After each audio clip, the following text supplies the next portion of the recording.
नमस्कार, स्वागत छ। आजको विषयवस्तु यसभन्दा अघि आउने भिडियोभन्दा फरक रहेको छ। आजको विषयवस्तुमा नेपालको पछिल्लो राजनीतिक घटनाक्रमसँग सम्बन्धित रहेको छ। के राजतन्त्र एक पुरानो शासन प्रणाली मात्र हो कि भविष्यमा फेरि फर्कन सक्छ? आजको भिडियोमा हामी ती देशहरूको विस्तृत चर्चा गर्नेछौँ जहाँ राजतन्त्र एकपल्ट हटाइयो तर फेरि पुनः स्थापना गरियो। राष्ट्रमा राजतन्त्र पुनः स्थापना गर्न असफल प्रयासहरू समेत भए। साथै नेपालमा राजतन्त्र फर्कने सम्भावना कति छ भन्ने बारे पनि चर्चा गर्नेछौँ। यदि तपाईलाई यस्तै ऐतिहासिक रहस्य तथा अन्य समसामयिक विषय सम्बन्धीका विभिन्न जानकारी मनपर्छ भने हाम्रो यस युट्युब ई पाठशालालाई सब्स्क्राइब गर्नुहोला।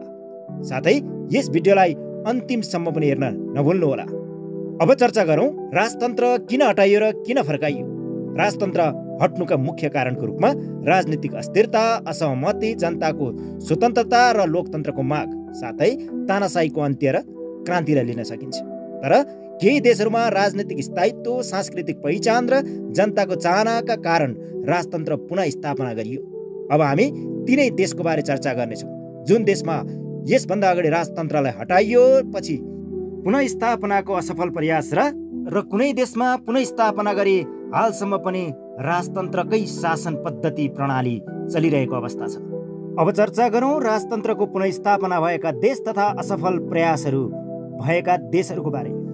स्पेनमा सन् 1931 मा द्वितीय गणतन्त्र स्थापनासँगै राजतन्त्र हटाइयो।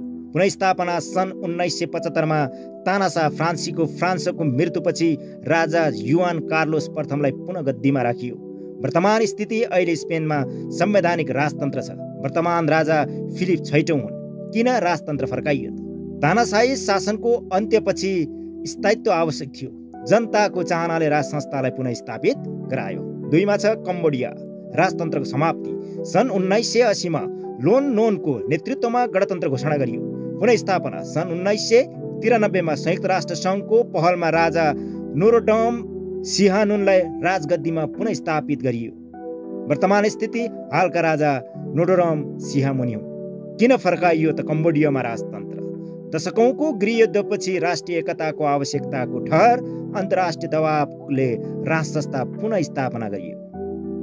अर्को राष्ट्र रहेको छ बेल्जियम। राजतन्त्रको समाप्ति सन् 1930 मा स्वतन्त्रता प्राप्त गरिसकेपछि अस्थायी गणतन्त्र घोषणा गरियो। पुनः स्थापना सन् 1831 मा लियोपोल्ड प्रथम राजा बनेर राजतन्त्र पुनः स्थापना भयो। वर्तमान स्थिति हालका राजा फिलिप हुन्। किन राजतन्त्र फर्काइयो?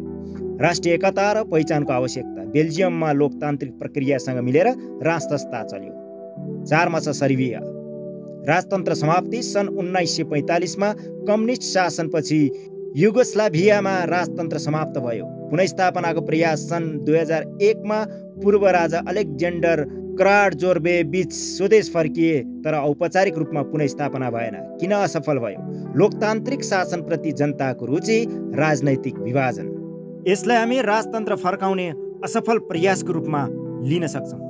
5औं राष्ट्रको रूपमा हामी लिन सक्छौँ ग्रिसलाई। राजतन्त्रको समाप्ति सन् 1973 मा सैन्य शासनपछि राजतन्त्र हटाइयो। पुनः स्थापना प्रयास सन् 1974 मा जनमत सङ्ग्रहबाट 70% जनताले गणतन्त्रलाई समर्थन गरे। किन सैन्य शासनको असरले राजतन्त्रप्रति जनताको विश्वास गुम्यो, लोकतान्त्रिक मनोवृत्ति बलियो भयो। तपाईहरूलाई लाग्न सक्छ राजतन्त्र किन पुनः स्थापित हुन्छ? 1 मा हामी लिन सक्छौँ राजनीतिक अस्थिरता। जब लोकतान्त्रिक सरकार असफल हुन्छ जनता स्थायित्वको लागि पुरानो प्रणालीमा फर्कन्छ। 2 मा लिन सक्छौँ संस्कृति र परम्परा। केही देशमा राज संस्था राष्ट्रिय पहिचान र सांस्कृतिक मूल्यको प्रतीक मानिन्छ। 3 मा जनताको समर्थन। जनताले परिवर्तनको आवश्यकता महसुस गरेमा राजतन्त्र पुनः स्थापना हुन सक्छ। अब लागौँ नेपालमा राजतन्त्र पुनः स्थापनाको सम्भावना। नेपालमा 2065 सालमा राजतन्त्र अन्त्य गरी सङ्घीय लोकतान्त्रिक गणतन्त्र घोषणा गरियो। अन्तिम राजा ज्ञानेन्द्र शाह थिए। किन सम्भावना रहन्छ पुनः नेपालमा राजतन्त्र फर्कने? 1 नम्बरमा हामी लिन सक्छौँ राजनीतिक अस्थिरता।